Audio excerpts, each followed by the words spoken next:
and welcome to Vishnu's IAS Academy, Hyderabad, your one-stop destination for UPSC exam, prelims, mains, and until you achieve final success, as thousands of aspirants are enabling their UPSC dream to become a reality. Now is your turn to enroll for the latest programs. Like, share, subscribe our online YouTube channel so that you can be in touch with the latest updates of the most relevant classes, notes and preparation.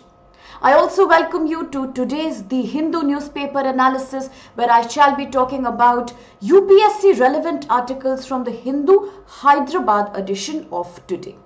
Let's look at the very first page, and the article does talk about the ongoing West Asian war. Article says Iran has launched missiles at United States bases across West Asia, including the most important, crucial US base situated in Qatar. Now this came in the light of US attacking most of the nuclear capacities and most of the nuclear stations in Iran. Remember, these are deep located under the land, hence only US had the potential to attack and bombard them. However, after this episode, Iran said that any attack on our nuclear weapon system is a territorial attack on us. It is a question of a territorial integrity, and hence comes this attack in which Iran chose to attack the famous air base known as the Udeid Air Base in Qatar. Now this happens to be the largest American base in West Asia. Of course, this comes in line of a retaliation as said by Iran, but it also shows volumes about how the West Asia is becoming a very unstable region right now. In fact, the most important article on the editorial page also talks about the same. It is pretty much a link of this article. Iran says that US attacking our nuclear bases, blaming us to be improving and enhancing our nuclear capacity, building up the weapons of war without being transparent about our nuclear facilities to the IAEA, has caused US to launch this attack. But for Iran, such an attack on the nuclear facilities of its Islamic Republic definitely needed a revenge mechanism. So here we see how the Qatar's Al Udeid Air Base of US was housing about more than 10,000 American soldiers. Let's remember, it was also the headquarters of US Central Command. Apart from that, Iran also targeted the Ain al-Assad base, where many US troops were stationed in Iraq. So this sees a consistent exchange of missiles, firing is ongoing. West Asia continues to be an unstable region. Now with this news, there is another one on the same page which discusses how in the light of the ongoing war, many more students have reached India. So the Indian government has been rescuing many more students from the West Asia, particularly from Iran. The purpose? To further conduct Operation Sindhu, where many Indian students trapped in Iran are now being rescued and being brought safely to India. Now in India also, it has become quite a political issue as opposition parties are passing the bucket of blame. Here, the opposition party Congress is also mentioning that India not taking an open critical stand, open criticism against US attack on Iran is again fundamentally wrong. It shows a pro-US policy, and definitely it doesn't support any de-escalation of the war. Having said that, let's proceed with other important news articles from today's paper. Now there is one article, this corresponds to the state news but quite a relevant article. It talks about how there is a particular variety of custard apple, and this is referred to as the Balanagar custard apple. This has been filed as a nominee for the GI tags indication. We all know about the GI tags. GI tags mean geographical indexing of such products which showcase the cultural heritage or the natural productivity of a particular region, which means it provides a tag of authenticity. It improves markets, a stable market rate for the product. Also, it becomes like a cultural identification of the particular region where the product is coming from. Remember, the very first few GI tags in India would be the Darjeeling tea, and till today It's a very good question if I ask you that which state has registered the maximum GI tag indication. If you know the answer, you can definitely post a comment in the comment box and we shall get back to you. Having said that, in this news, this Balanagar custard apple is a variety of custard apple that grows across 3 districts in the state of Telangana. It also grows in the forested areas of the state generally. Now the application 1569 has been therefore filed in order to give this product an identification. The main organizations which have been responsible for nominating this product are typically agriculture cooperative societies and a horticulture university based in the state. Now, quite an important news to remember, because if accepted, it will become a unique heritage from Telangana. So important for the exam perspective. Even the first article that we spoke about how in the very front page we see Iran is attacking certain US air bases. Now in prelims UPSC, it's very common to have questions based on places and where they are situated. Remember back in 2022, there were many questions which spoke about the Armenia-Azerbaijan conflict. Then some were talking about the Haifa port. Back when we had the conflict between Israel and Gaza that was raging very high. Similar was true about Russia-Ukraine. So therefore, in the next year prelims, there is a high expectation of questions that ask you about the Al-Udeid air camp. So where it is based, whose air base was it, and in which context was it in the news. So remember these small and big names associated with current events. With that, let's proceed further.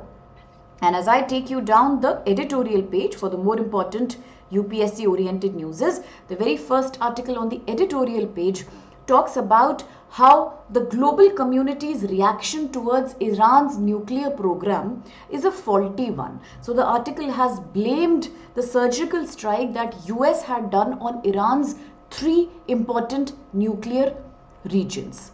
Why is the article blaming them? I'll explain it slowly. What are the contents of the article? Let me give you the context first. And in the context, the writer says that if countries like Israel, backed by US, continue to attack and take a very military attitude towards Iran's nuclear program, it doesn't mean that the program is going to be shut or Iran will take back its program in the near future. This will only mean more fight, more violence and instability in the West Asian regions, which will tomorrow, in some way or the other, whether it's through trade, whether it's through the Strait of Hormuz problem, or whether it's about the innocent people who are dying in the war, it will only erupt in more global instability. So rather than take a surgical strike or a military-based approach, an approach of negotiation, of a more debate and argument-based foreign policy will work wonders if we want to create nuclear cooperation from countries like Iran. Now let me break down to you what are the contents of the article. Article says that there has been a renewal of tension in the West Asia. We all know that, as of course, first how US attacked Iran's nuclear infrastructure. I'm sure you know about all the 3 sites that were attacked. Please remember their names, because places and names are very important questions in the prelims exam. With that, the article says, as US and Israel, of course Israel was a key ally of US here, they attacked top nuclear facilities in Iran. Iran also did not sit quiet. Yesterday, Iran retaliated by penetrating not only the Iron Dome defense system, which Israel claims to have been very strong earlier, but also it is today disrupting the air bases and the military commands of US in various countries of West Asia. What does this kind of a war mean? Does this war mean that Iran's nuclear program will be withdrawn or dismantled with this aggressive policy? The article says the answer is no. It's a categorical no. Because this nuclear program which Iran today has built, it is not a sudden development. Remember, it is hard work rather. From the Iranian standpoint, it is an effort that has come from decades. It has come from secret, covert action. Covert is the word used by the article. It means secret, very implicit action. It is Iran's nuclear ambitions of all these decades which have culminated in a military program that is not only, in a nuclear program that is not only complex in nature, it is very resilient. It is difficult to be attacked and broken down. Even today, as per the article, if US claims we have dismantled the nuclear sites, perhaps it is not a true claim either. because these nuclear sites by Iran are so deep located in the ground and they are so well protected with concrete that there is a high likelihood of them still being intact and safe. So the article says, let's just talk about what is so special about Iranian nuclear program that Israel took such an immediate action against it and US supported.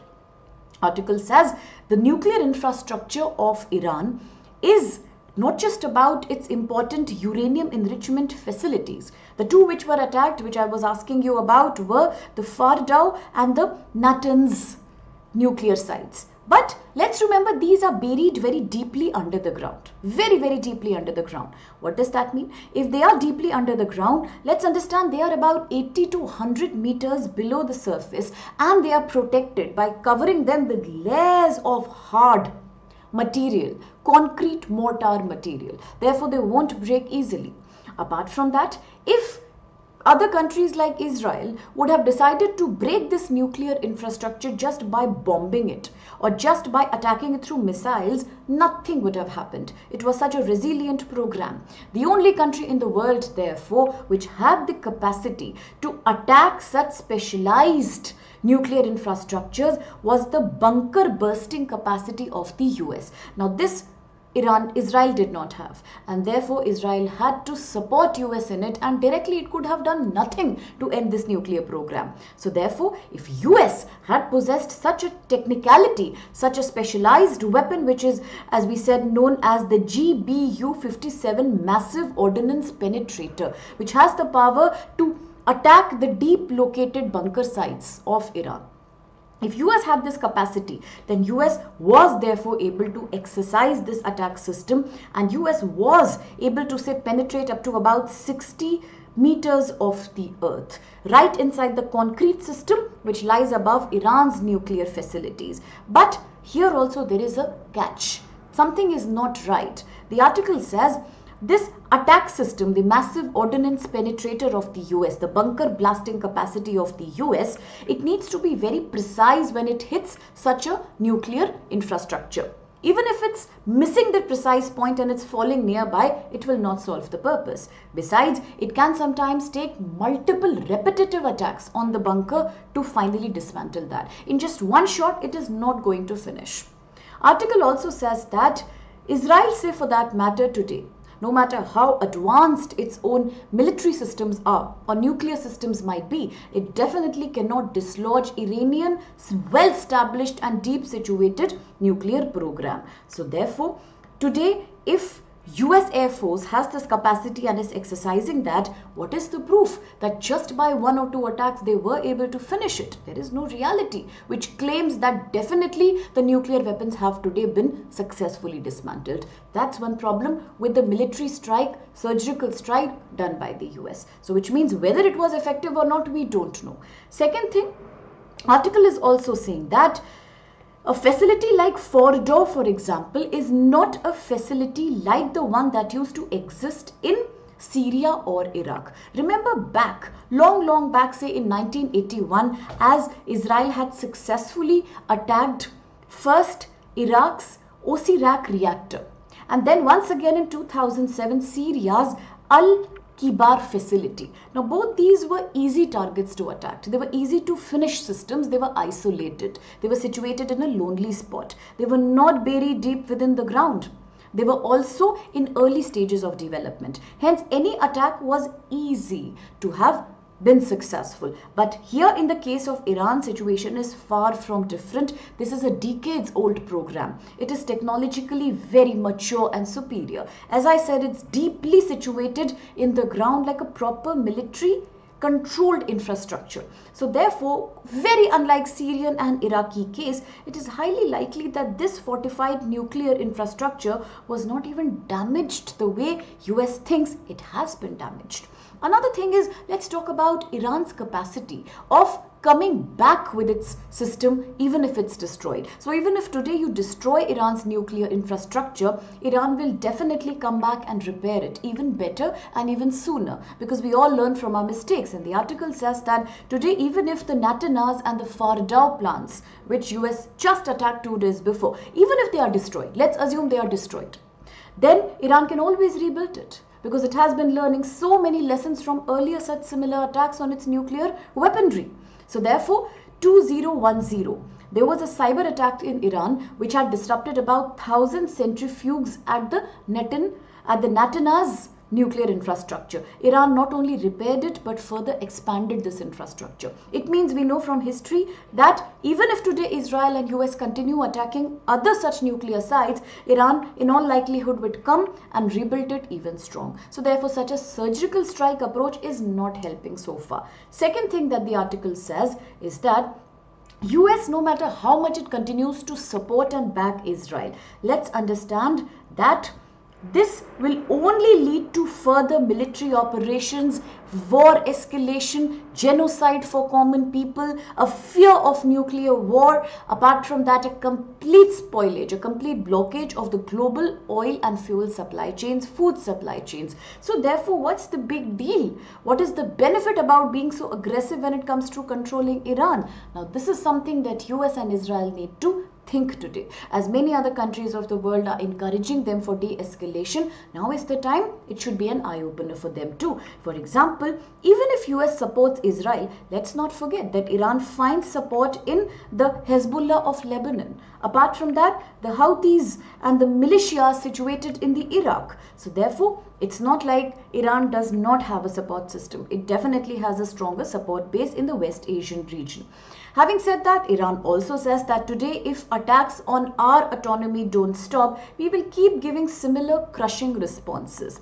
In April 2024, Iran has already proved its capacity by showcasing how we can attack more than 300 drones coming from Israel. We can completely intercept them, and there is no way we are going to be scared or damaged by such things. So the message is quite clear. No military, no surgical and no war-oriented approach is going to end Iran's nuclear program. So as per the article, what is the solution? Solution is to improve diplomacy. Let's have a kind of diplomacy where people come together on the table and discuss.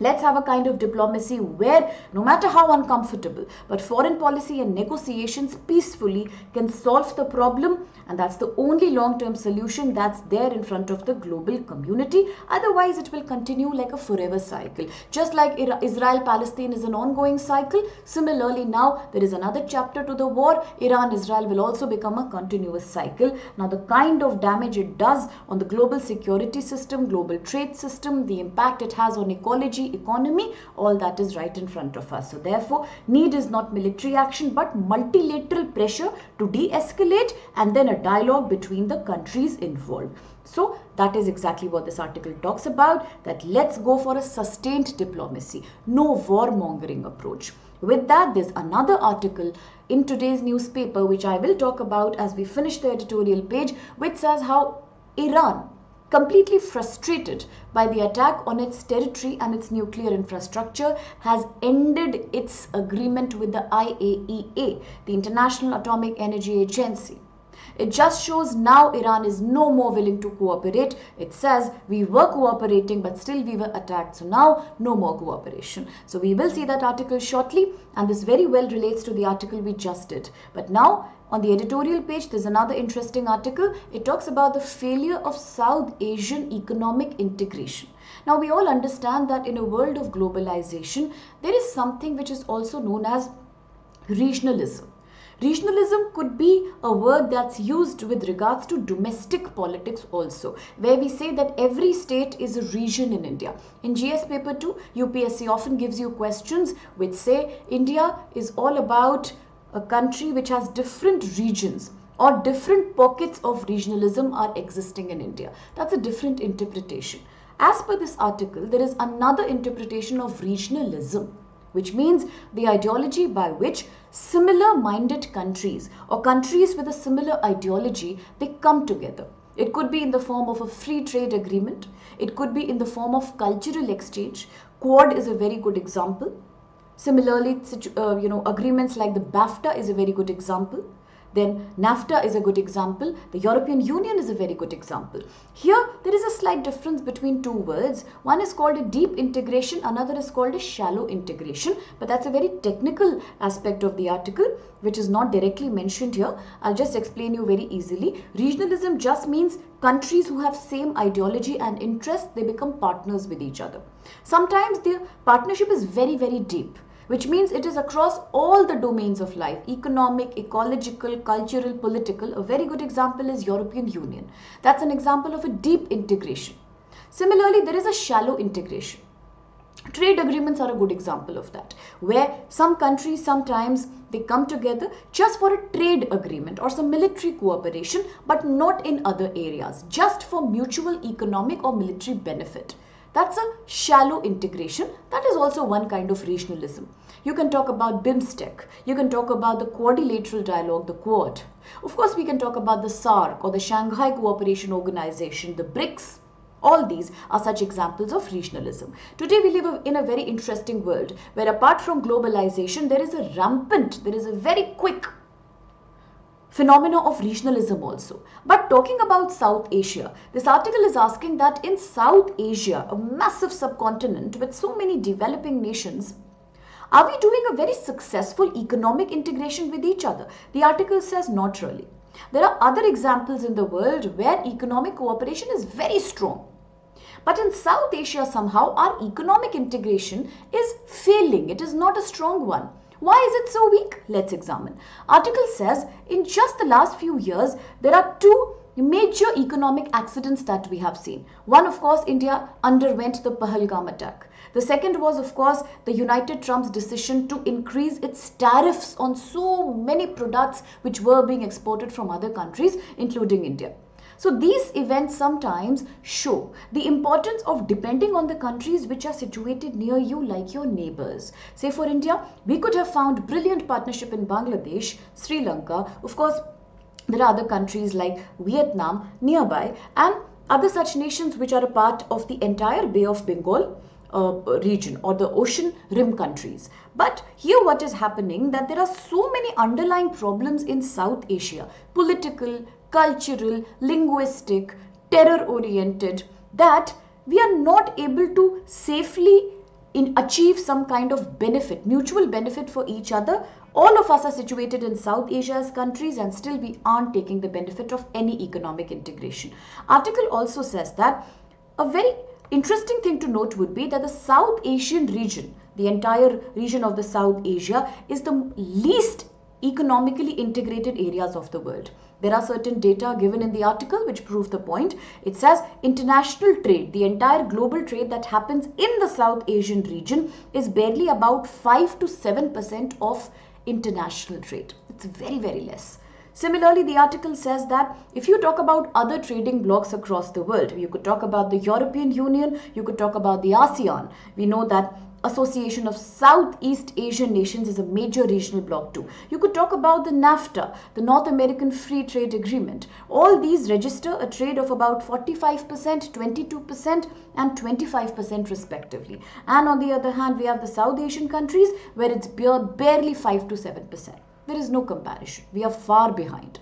Similarly, talking about blocs like the SAARC, the South Asian Association for Regional Cooperation, all these countries together are doing a trade of about $23 billion. That's much lesser the estimated amount that should be about $67 billion. Article also says that according to the United States Economic and Social Commission that investigates and does research on Asia and the Pacific, its study says that South Asia's potential trade could have reached about $172 billion by 2020. But 86% of its capacity we have not utilized. Why is this situation happening? Why is there such a huge gap when it comes to better economic trading and partnership relations for mutual benefit in the South Asia? The reason is that this entire region happens to be one such area that is highly paralyzed because of terrorist insurgencies, cross-border disputes, disputes regarding sharing of river resources, sometimes also disputes regarding immigration and migration. That's illegal in nature.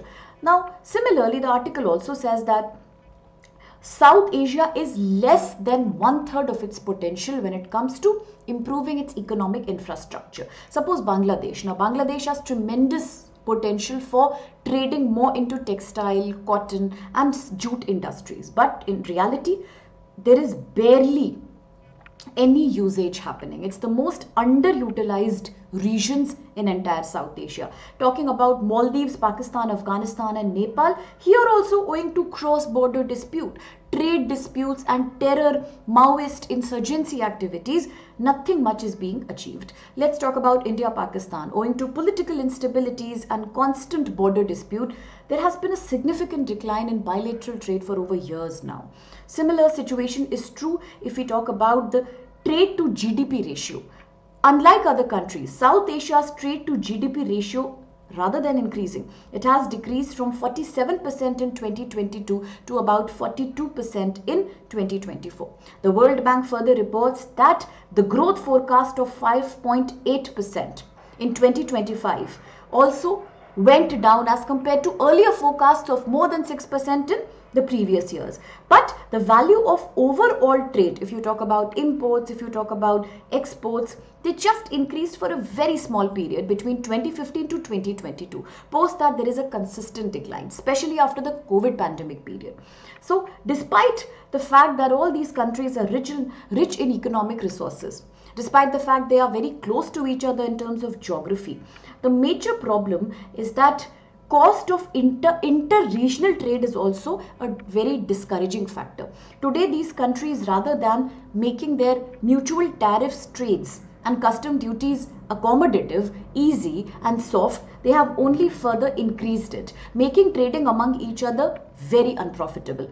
Article gives a very interesting example. It says that usually if a trade was to say happen between India and Pakistan, it would mean much more money being wasted for India as compared to a trade that India today successfully does with Brazil, despite the fact that Pakistan is our next door neighbor, and for Brazil we have to sort of travel 22 times more farther away, and yet 20% more cost effective it will be to trade with South American countries rather than trading with Pakistan. You see, that is the result of political and other cultural fallouts or the cultural mismatches that happen sometimes between neighbors. Now the article is also saying that because of this, there are regional blocs like SAARC, of course there is the BIMSTEC, but the true potential of these are not being utilized despite the fact countries are very close by located to each other. So the low level of intra-regional trade, I'm not saying inter, I'm saying intra, between these countries,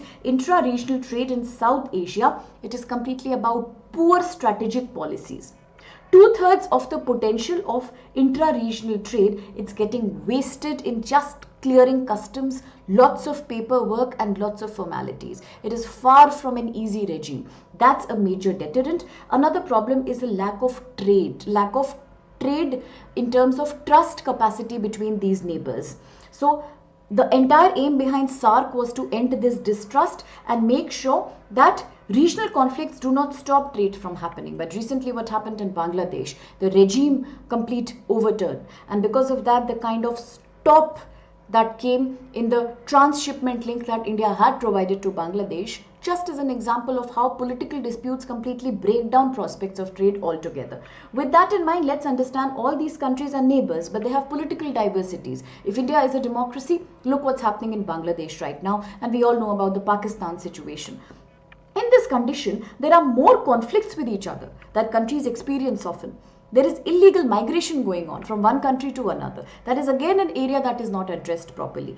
In this situation, it is very difficult to utilize the trade capacity. So that is something we have to think about if we want to improve economic benefit for all these neighbors together. That's the pitch of the article.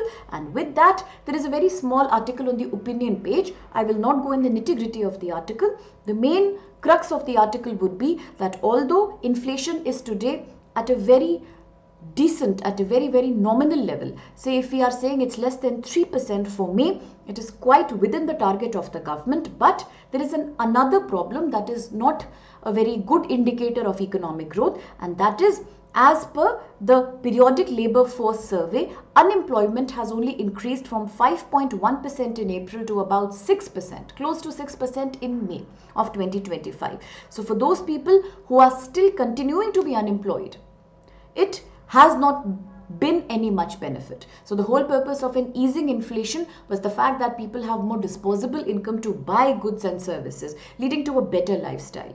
All this was manifested in RBI's decision to cut its repo rate and the cash reserve ratio, ensuring more money, more liquidity in the system that was given. And despite that, we see a situation where, owing to very high unemployment, people's purchasing power actually is not improving that much. And this is true of a major segment of the population. Article also says that US defines unemployment in a very different way from India. In the US, it is believed that somebody who is unemployed is somebody who is not interested in finding work, because those who are willing to find work will eventually find some or the other work. In today's globalization era and in today's industrial and urban infrastructure, they will find at least some work, even if it's a low-skilled work. In India, it doesn't happen like that. The reason could be the high population pressure and the sheer lack of availability of jobs that can easily be done by slightly aged men or by women in particular. So India has a very different situation here. So the article is saying that rather than only addressing inflation, a key agenda should be to also take care of structural unemployment that is only increasing in volumes. That's the pitch of the article here. And now as we go further, there is another interesting article, a small one here, which says that India and China, after a long series of failed negotiations, are now gearing up for another, you can say, dialogue, another bilateral achievement, and this comes in the form of Shanghai Cooperation Organization. So the Indian National Security Advisor Mr. Ajit Doval, as well as the Defense Minister Rajnath Singh, they will be traveling to China to attend meetings regarding the SCO forum. So this comes at a time when, after a very long time, India and China are sitting across the table after the line of control problems that we had experienced, and also when China had refused to offer active support for India's Operation Sindoor. So there were problems, but despite that, this looks like an interesting development. Apart from that, recently there has been a lot of pilgrimage that has been happening to the Mount Kailash. And we all know that it is through the route situated in Tibet. So which also means that after a very, very long time, both the countries are reaching a situation where the Kailash Mansarovar tour, it has been resumed, and it means direct flights between the two countries will also be operational to promote further more tourism. Many more flights could be operated for this purpose. So these are healthy signs in a relationship that has been embittered for a very long time over border issues. That's one article. Now with that, as we proceed further, we just go to the business page news, and this is page number 11, just a short piece of news. It says that the deadline for closing India-US trade deal is nearing, and yet there is no clarity happening on agriculture and dairy products. So it says that although July 9th was the deadline, it was a final time for India-US reciprocal tariff approach to be finalized, but still, owing to a little bit sluggish and rigid behavior from the US side, there is yet no clarity on agriculture and dairy. So which means India also is not going to push too much, because it is not really being very desperate to close a deal. As many other countries have also not signed a deal with the US, because US is not ready to settle down the high tariff level that it has created right now. So therefore, the government is saying that even if we miss the July 9th deadline, that's okay, but too much compromise is not acceptable, especially in areas like agriculture and dairy, which are key sources of export income for India. That's what the article says. Now, another piece of news also says that as Iran is now talking about blocking the Hormuz Strait, the thin region from where majority of the world's oil and gas flows or its supplies, we know that most of the countries are experiencing supply shocks of fuel, but India luckily is in a safe position, and it says that rather than actually harming Indian industry, it is something that's only creating more opportunities for Indian refiners, for Indian oil refineries, for being able to provide more of aviation turbine fuel. So sometimes it is like an economic opportunity even in these grim circumstances.